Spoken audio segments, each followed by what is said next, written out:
Welcome to Reddit Family Drama Time. Stay tuned for the video breakdown at the end. She cleaned the whole house, but no one noticed. Posted to r/am I the asshole. I've been sitting on this for a long time. I've started typing it out probably 4 or 5 times over the past year and then closed the tab, because every time I try to explain it, I feel like I sound either pathetic or petty, and I'm not sure which is worse. But I'm sitting in a converted farmhand room right now, listening to chickens outside the window and a goat doing whatever goats do at 6 in the morning. And for the first time in a long time, I feel like I can actually think clearly, so I'm going to try to say it properly. I'm 24. My older sister, Renee, is 29. Until about 3 weeks ago, we both lived with our mum, who's 67 and retired. The house is a 3-bedroom brick place in a suburb that's been slowly getting nicer around it for 20 years, without the house itself keeping up. It smells like old craft supplies and something faintly animal. We have a cat named Biscuit and a budgie called Jeffrey, both of whom are, for reasons I've never been able to fully explain or remember the origin of, my responsibility. I work casual shifts cleaning offices and short-stay rentals. It's not glamorous, but I'm good at it, and I like having a space that was chaotic when I arrived and ordered when I leave. There's something satisfying about that. Renee works part-time at a call center, roughly 3 days a week, though the roster shifts around enough that she frames it as unpredictable, which I think is partly true and partly useful. Mum spent 30 years in admin and factory work before her knees made that impossible, and she will tell you so at length if given the opening. The story has become important to her, the woman who worked hard, who held it together, who never complained. She has the hands to prove it. Thick-knuckled, always a little dry. I used to hold them when I was small and think they were the most capable-looking hands I'd ever seen. The problem is that the working hard part stopped when she retired, and nobody updated the house on that fact.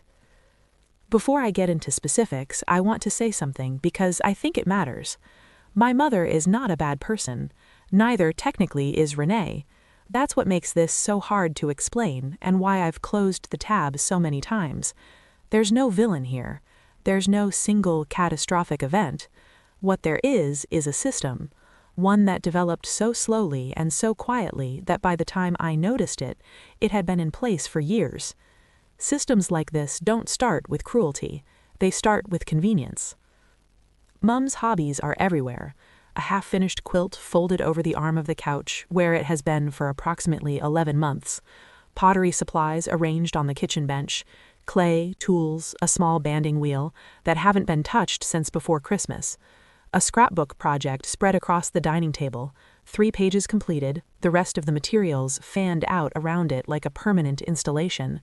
Glue sticks, patterned paper, a small guillotine trimmer she ordered online and used once. Ribbon in 4 colors. She bought a book on watercolor painting in March, and it's been on the coffee table ever since, open to page 12. I've learned to clean around all of it, the way you clean around furniture. You don't move the quilt because then she'd have to refold it, and honestly it's easier not to. You wipe the bench around the pottery supplies. You vacuum the rug in sections because the scrapbook materials are on the floor too now. It never occurred to me until recently that this was strange, that I had absorbed the shape of someone else's clutter and built my cleaning patterns around it, invisibly, without being asked. Biscuit the cat slept on my bed since she was 8 weeks old. Jeffrey the budgie sings most reliably when I'm the one in the room. I've never thought about what that means. I'm thinking about it now. The thing about Renee is that she's not lazy so much as she's strategic, and I say that not as an insult, but as a genuine observation about how she operates. At some point, and I think this was when we were teenagers, maybe even before, she worked out that if you react badly enough to being asked to do something, you stop being asked. A slammed door, a specific tone of voice, the way she says, "I'm exhausted," as if she holds the patent on the feeling and the rest of us are counterfeits. The way she can fill a room with a sigh. I watched Mum learn not to push it. I watched it happen over years, the way you watch a path form in grass. First there's no path, then there's a suggestion of one, then one day you realize you've been following it so long you forgot the grass was ever there. It's easier not to upset her, Mum told me once. We were in the kitchen. She said it quietly, the way you'd say something about a sleeping dog. I was maybe 19. I said, I know. I did know. I'd known for years by then. What I didn't understand yet was that easier not to upset her had a necessary second half, which was, so we'll ask you instead. Because I wouldn't slam a door. I wouldn't sigh like that. My social anxiety manifests differently. It makes me smaller, more accommodating, more likely to say, yeah, sure, no worries, even when I'm thinking something else entirely. I smile when I'm uncomfortable. I've been told it's disarming. What it actually is, I've come to understand, is a liability in a family system that routes chores towards the path of least resistance. I was the path of least resistance. There were 100 small moments over the years. I want to give you a few because I think the accumulation matters more than any single incident. There was a Tuesday. I'd worked a double shift, 2 separate jobs, finished at about 7 p.m. in the evening, when I came home to find the sink full, the bin overflowing, the bathroom needing attention, and Jeffrey's water bowl empty. Biscuit met me at the door like she'd been waiting, which she probably had, because her dinner bowl was also empty.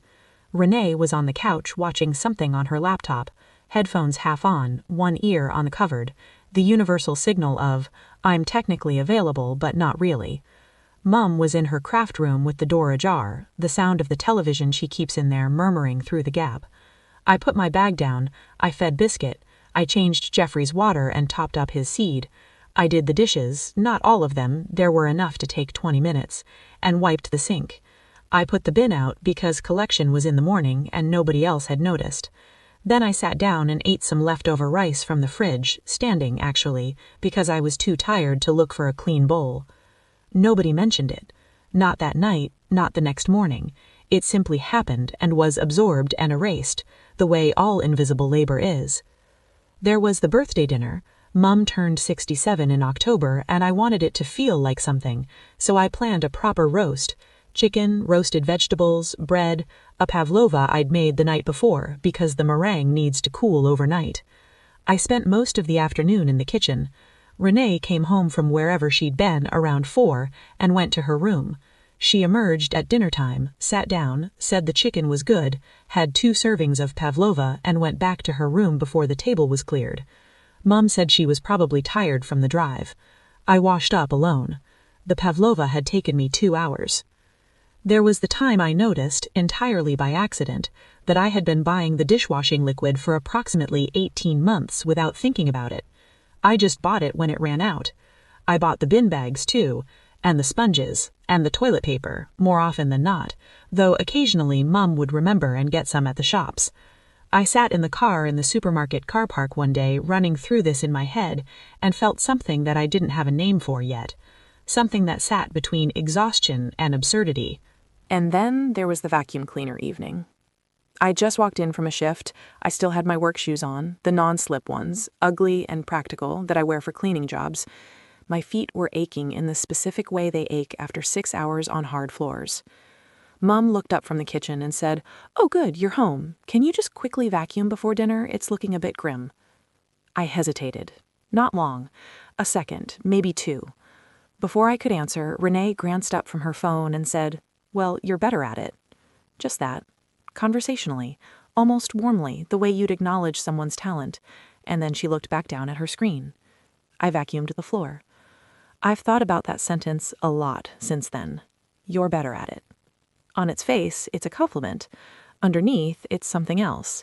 A reassignment of responsibility dressed up as praise, delivered so naturally that there wasn't even space to be offended before the moment had passed.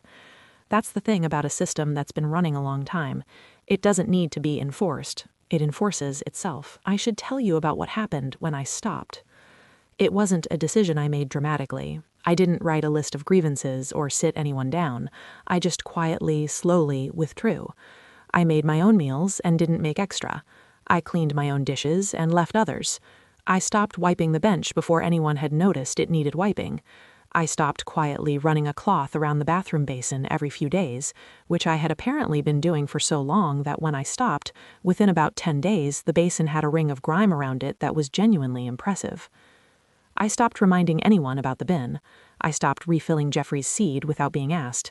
I kept feeding Biscuit because she'd have nothing to do with anything else, and I couldn't punish the family for the dynamics. What happened was nothing changed, except that the house got worse. Mum became anxious and a little scattered, the way she gets when things aren't in order. She started leaving notes, actual paper notes, on the kitchen bench. Bin needs to go out Thursday. Jeffrey low on seed. The notes were addressed to no one, which meant they were addressed to me. Renee complained about the energy in the house lately. She said it at dinner one evening, a dinner she had not cooked, eating toast she had made herself because I hadn't cooked for the household that night. She said the house felt heavy and tense, and she didn't know what was going on with everyone. I remember looking at my own dinner, which was pasta I'd made for myself, and thinking very carefully about whether I wanted to say anything. I decided I didn't. Not yet. Not like that. But the thing that crystallized it, the moment I keep returning to, happened on an ordinary afternoon when I was in the kitchen. Mum was on the phone in the lounge talking to her friend Diane. The house is small, voices carry. I heard her say, "She's just sensitive," meaning me. I stood there with a tea towel in my hands for a long moment. Biscuit was sitting on the counter next to me, which she's not supposed to, and I didn't move her. She pushed her head against my arm. She's just sensitive.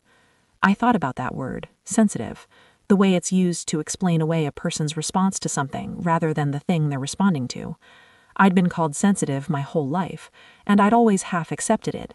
Yes, I feel things strongly. Yes, I am anxious. Yes, I care probably more than is strategically useful about whether the bin goes out and whether the cat has water, but sensitive isn't the same as wrong, and sensitive isn't the same as not noticing. I noticed everything. I just didn't say it. I should explain about the farmstay videos because they matter.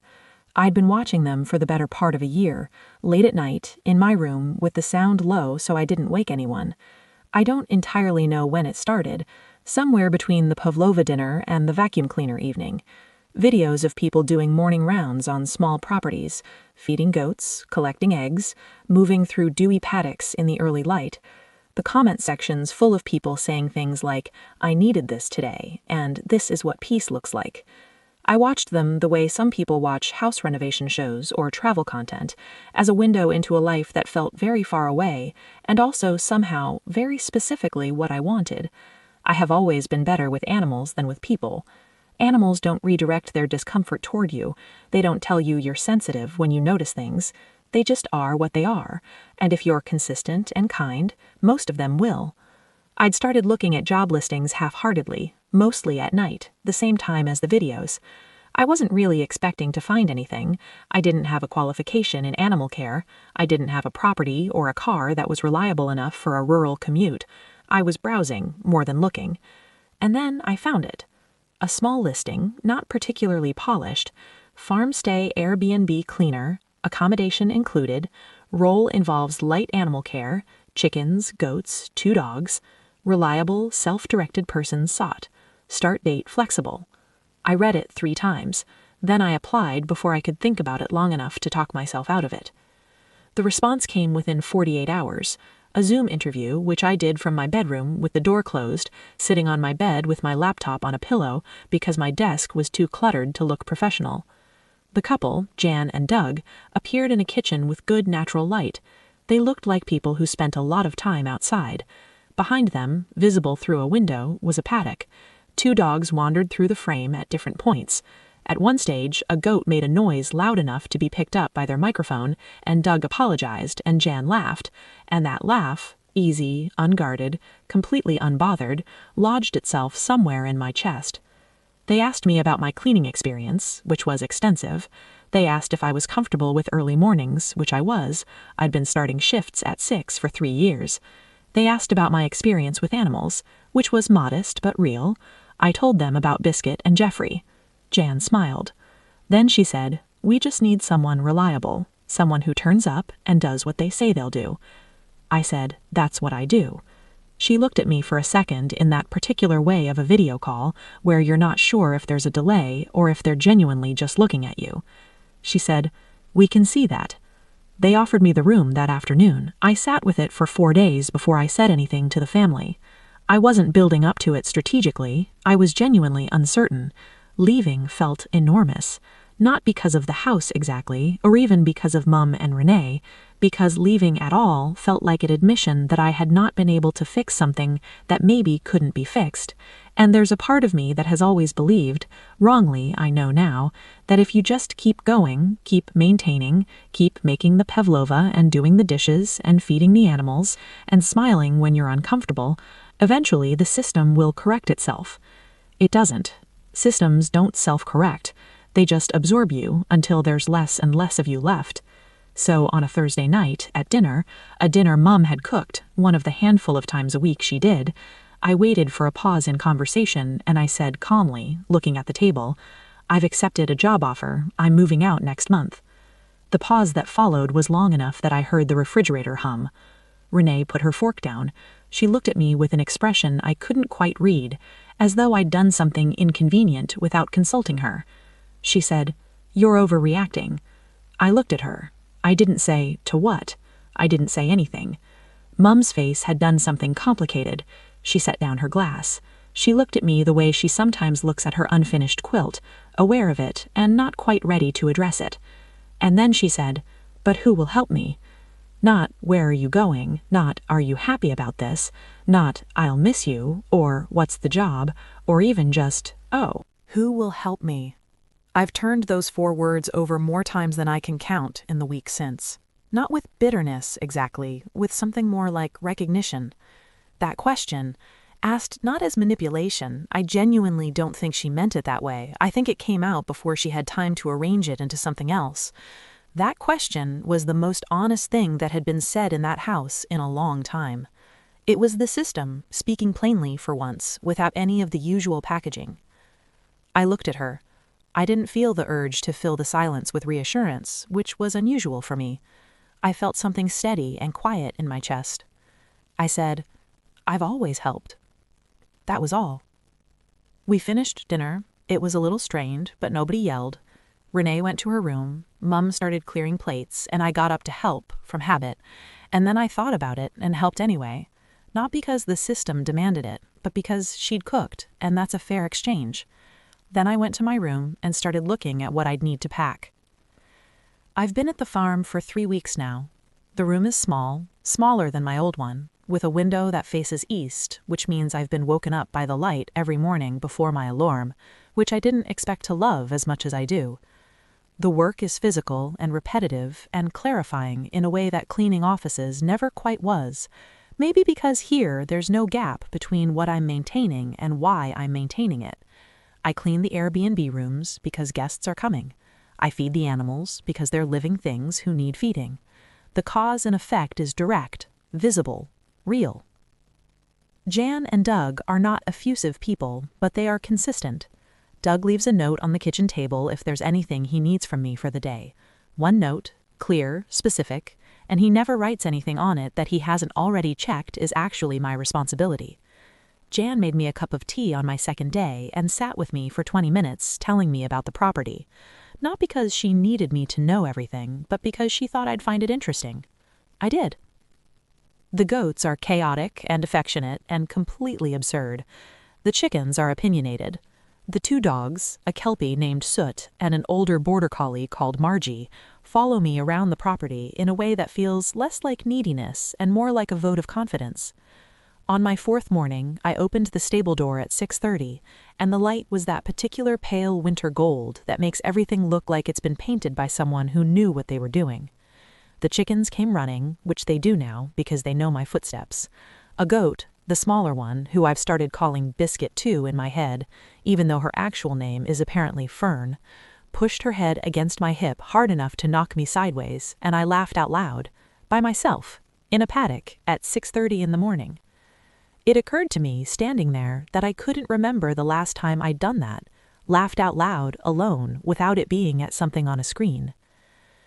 I've had a few texts from home, Mum texting to say the bin wasn't put out on Thursday, a follow-up to say Jeffrey had been out of seed, One from Renee saying she hoped I was doing okay, which I appreciated and which I think she meant, even if it arrived 4 days after I left. When Mum texted about the bin, I sat with the phone in my hand for a moment and then typed back, "Whose turn is it this week?" She hasn't replied. That's fine. I'm not sure she has an answer yet. Maybe figuring out whose turn it is will be the thing that finally makes it visible, the system that ran so smoothly because I was inside it, now visible because I've stepped out. Or maybe Renee will step up. Maybe Mom will manage. Maybe the discomfort of it will reorganize things. I genuinely don't know. And for the first time in a long time, I'm allowing myself to not know, to let the answer be someone else's to find. I want to be honest about the guilt because it's real and I don't want to pretend otherwise. There's a part of me, and it doesn't get smaller just because I know it's irrational, that feels like I left someone behind. That feels like the decision to stop maintaining an unequal system is in some technical sense a form of abandonment. Mom is 67 and her knees aren't good, and she's genuinely not able to do everything herself. That's real. I'm not pretending it isn't. But here's the thing I keep coming back to, the thought I turn over when the guilt gets loud. I was never the solution to that problem. I was a workaround so effective, so quiet, so self-reinforcing that no one had to actually solve the problem of what happens when a 67-year-old woman with difficult knees lives with people who don't help enough. I was the answer to a question that never got asked, which meant the question never got asked. Now it has to be. That's not cruelty. That's just what happens when you stop absorbing something that wasn't yours to absorb. I'm not sure I have that perfectly worked out. I'm 24, I'm in a small room above a chicken shed. I'm still learning the difference between what I owe people and what I've just always given them. But I feel clearer than I have in years, and I feel like I'm finally asking questions I should have asked a long time ago. Like, what do I actually want? Like, what would I spend my energy on if I weren't spending it on a system designed to be invisible? Like, is it possible to love your family and also accept that being around them was making you smaller? I think the answer to that last one is yes. Fern the goat is currently attempting to eat my shoelace through the fence. The Kelpie is watching this with professional disdain. In about 20 minutes, I have to get the Airbnb cabin ready for a couple checking in this afternoon, and then I'm done for the day. I'm going to sit with that for a second. Done for the day. My own day. Ending when the work ends rather than when I've preemptively done the next thing and the thing after that and noticed the thing nobody else noticed and quietly taken care of it before anyone had to feel the discomfort of it not being done. My own day. I didn't know that was something I could have. So that's the whole thing, the full version, because I've tried to do the short version and it never feels complete. I know how some of this reads. I know there are people who will say I should have had more direct conversations before leaving. I know there are people who will point to Mom's age and her knees and say I had a responsibility that I walked away from. I know Renee has her own inner life and her own pressures and her own reasons, even if I don't fully know what they are. But I also know what it felt like to stand in a kitchen holding a tea towel, hearing myself described as sensitive for noticing things that were real. I know what it felt like to say I'm moving out and have the first response be, "Who will help me?" I know what it felt like to hear, "You're better at it," when I was standing in my work shoes with my feet hurting, being handed a vacuum cleaner. And I know what it felt like this morning, in the paddock, laughing at a goat. I think I made the right decision, but I've been wrong before, and I'm genuinely asking, am I wrong for leaving? Okay, so I read that, and I had to sit with it for a minute, because on the surface, this looks like a pretty simple story. Girl does too many chores, family doesn't appreciate her, she leaves. And if that's all you took from it, fair enough. But I think there's something underneath this one that's worth actually pulling apart, because I don't think this is really about chores at all. Let's start with the mom, because she's the one I keep coming back to. She's not cruel, she's not lazy exactly, she's 67, she worked hard her whole life, her knees are shot. On paper, you feel for her. But look at what she actually does throughout this story. Every time there's an opportunity to share the load more fairly, she routes it toward the easier option. And the easier option is always the same person. Not because that person volunteers, but because she won't make it difficult. So here's my question. Is that really kindness toward one daughter, or is it just conflict avoidance dressed up as kindness? Because those are two very different things, and I think it matters which one it is. And then there's Renee. Okay, so Renee works part-time, she says she's exhausted, and look, maybe she is. I'm not going to sit here and tell you that working and being tired isn't real, but there's a difference between being tired and consistently using tiredness as an exit from any responsibility whatsoever. The line that got me, "Well, you're better at it," said while looking at her phone when her sister just walked in from a double shift, still wearing her work shoes. That line. That's not tiredness, that's entitlement that's been allowed to settle in so long it doesn't even recognize itself anymore. But here's where it gets complicated. Can you really blame Renee for operating within a system that never pushed back on her? If nobody ever said no, actually it's your turn, if every time she reacted badly the request just disappeared, why would she change? She found something that worked, and she kept using it. That's just human nature. The question is whose responsibility it was to interrupt that pattern, and I think we all know the answer to that one.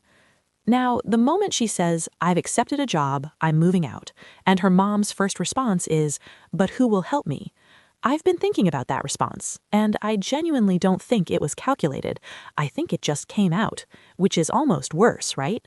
Because it means somewhere, underneath everything, the honest understanding was always, "She is here to help me," not, "She lives here and contributes," not, "She's my daughter who I love." The immediate, unfiltered response to her leaving is, "Who covers her shift?" Does that make the mom a bad person? I don't think so, but it does tell you everything about how this arrangement was understood at its core.